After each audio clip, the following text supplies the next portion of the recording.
The Honourable Deputy Prime Minister. Order. Mr. Speaker, there was a time not so long ago when the censure motion was regarded as an instrument where traditionally matters of great import could be discussed by the Parliament, or where the opposition felt indignant about certain circumstances in public issues or their management. But the speech by the Leader of the Opposition, again, for this opposition, but for the first time for him, debases this traditional, serious mode of censure which the Parliament's standing orders offers. The Leader's speech was a very weak speech, and in politics and in this Parliament, if you're going to make a speech with nothing to say, often you're better off saying nothing. And this would have been the case. This is the case very much with the Leader of the Opposition. You're better off not making the speech. But instead of that, he felt he had to get up to make a speech, and the Prime Minister said, he made the analogy about being mauled by the dead sheep. I could have added being hit with a warm lettuce.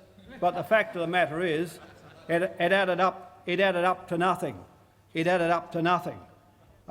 Because the truth of the matter is, in the second week of sitting, we've not had any substantive motion moved in the Parliament about economic issues or the issues which matter to the Parliament. In fact, today, cynically, the opposition listed on the notice paper the matter of public importance being the flooding, and callously used this as a shield to move the censure against the government, knowing that it was intending to move the censure and that the practice is if you move the censure there's no matter of public importance.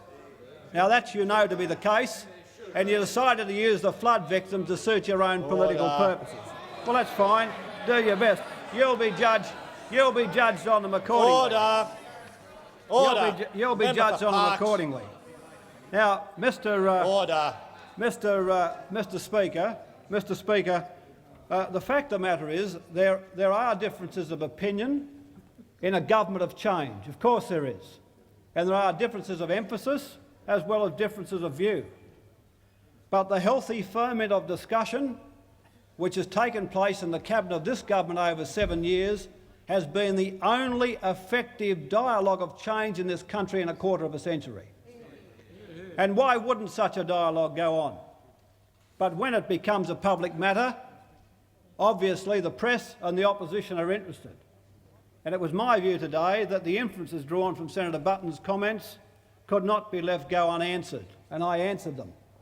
But in saying that, I have not the slightest doubt that the positive approach and contribution that Senator Button has employed in his ministerial duties and career in the 7 years he's been Industry Minister will continue during the deliberations of this government. But because you know that the discussion within this government is the only dialogue of real change, even the bits that fall from the table you scrummage around trying to lift for your own political purposes and, dare I say it, even learn something. But the fact of the matter is that we still have the Leader of the Opposition up today saying, I've not even been asked a question by him in 2 weeks, one week and 1 day, because mostly he doesn't like the answers. I've been asked one question by the Shadow Treasurer on the second day, I think, and even that he had to make a bit of an effort with. The truth is that the Leader of the Opposition said that the government didn't have the guts, he said, to put the policies into place. Well, we find that in last Friday's Financial Review, a story backgrounded by the Leader of the Opposition, obviously, Hewson's priorities is to cut tax rates on middle incomes. Cut rates on middle incomes. It said, Dr Hewson wants to go much further. He wants to reduce the whole middle and top structure of the personal income tax. He believes under Paul Keating the progressivity of the tax system has been greatly increased, that is, its fairness has been greatly improved, and it's time to turn back the tide to increase incentive and encourage initiative.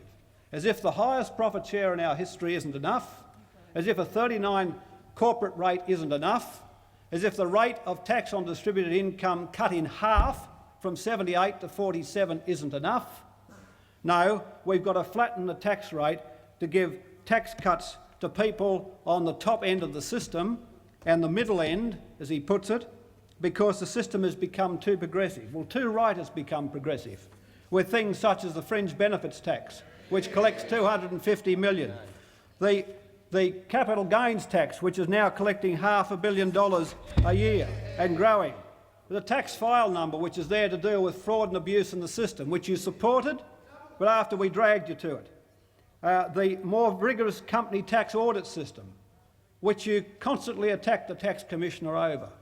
These are the things which have made the tax system more progressive and more fair. Well, at least we can be thankful for the fact that at least you've given us the credit of saying our tax system is now much more progressive, even if you don't like it.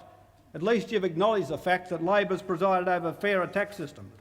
But in the same newspaper, 3 pages over, it says Hewson promises a revisionary rule, and it picks up the Leader of the Opposition's reply to the Governor-General's speech, and he says the coalition government under his leadership, which was willing to tackle the tough issues. He said he promised a revitalised coalition under his leadership, which was willing to tackle the tough decisions necessary to overcome Australia's economic problems.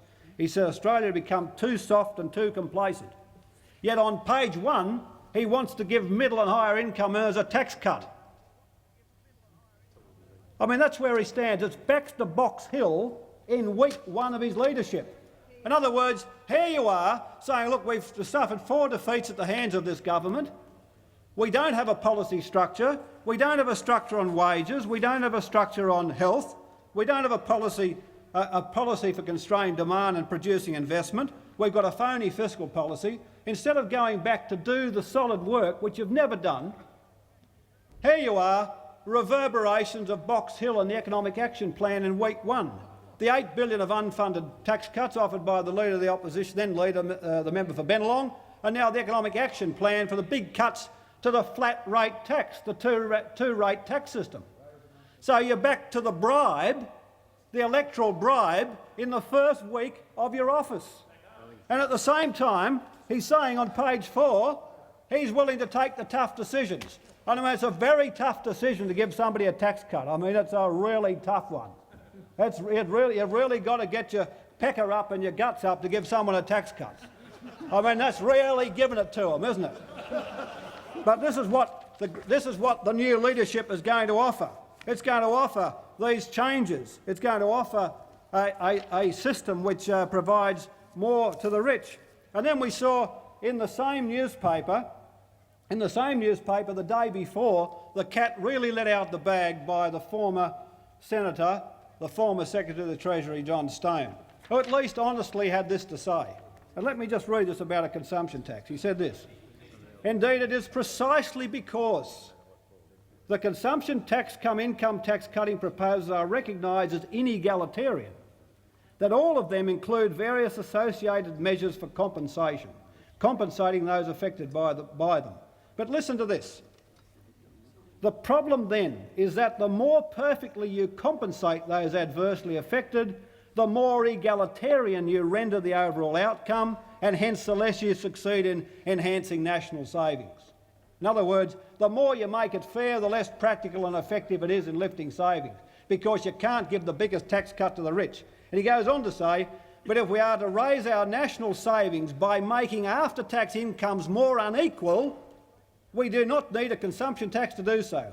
We could just take, for example, merely take away the tax-free threshold," he says, "and cut the top rates. In other words, here's Senator Stone, the former Senator Stone, saying you don't even need a consumption tax. Don't go through the humbug and cant of setting up a badly compensated consumption tax. Just rip the money off the low-income earners with the tax-free threshold and give it to the rich." And he said, really, that's basically what you want to do. He said, if you want to compensate everyone, you'll end up with an egalitarian outcome and it won't work anyway. In other words, he's blown the gaff on you in what you're really about with your consumption tax proposal, a non-compensated consumption tax to let the poor have it right in the neck, and to give the money up the top to flatten the tax system with a two-rate structure. Of course, the Leader of the Opposition says it's too progressive. See, that's what you mean by saying selling out. and representing the people of Vaucluse, as if the profit share in GDP isn't high enough at an Australian record, as if the corporate rate isn't low enough at 39 with full dividend imputation. No, belt the poor and give them an even bigger tax cut by having a two-rate or flat-rate system which is paid for, and then masquerade that as being tough, that you're really addressing the real issues, really being tough, giving the rich a tax cut. Now that's what it's really all about. And of course, we've always got about the change agenda. We've now got in the House two former advisors to the former government, the Leader of the Opposition and the member for Goldstein, who's sitting here as a frontbencher. But where were they when quota protection went up in the middle 1970s, when quotas were introduced and protection actually rose from the tariff cut of the Labor government of 1974?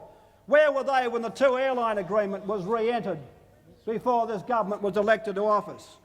Where were they when all of the work practices on the waterfront were being wound into an inextricable set of complementary arrangements?